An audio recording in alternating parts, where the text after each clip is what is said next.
My view of communism, because I was young, had fear, because to me it was someone at the top of the podium, or the leader was going to tell all of us how to do and what to do, and we would not have the freedom. I did not like that word, even communism, because it brought fear to me in my youth.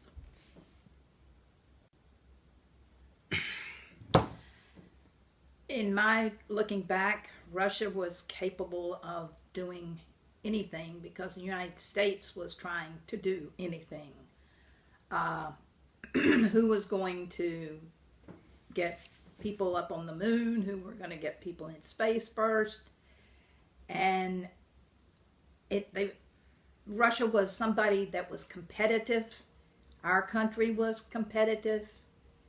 So I certainly wanted my country to be ahead. Our presidents through the times were making good decisions, I thought. But I was still a young person.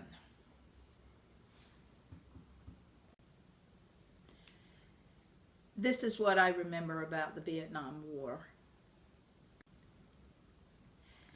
I remember my brother had joined the Army, and he came the first Christmas that Wendy was born, and he was in his uniform, and it was so hot in North Carolina that he went and got into his relaxed clothes and came back.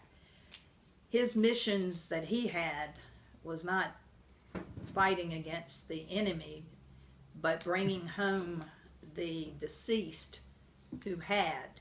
He was on the burial detail, and he would ride on the train with the coffin, guarding it and protecting it till it arrived at its destination.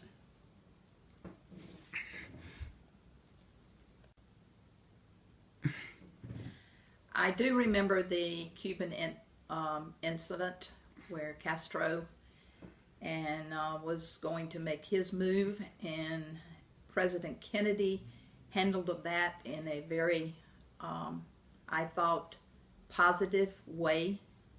But I think it brought the United States a lot closer to realizing anybody, your neighbor, because Cuba was so close to Florida, that your neighbor could be the one to do damage to your country.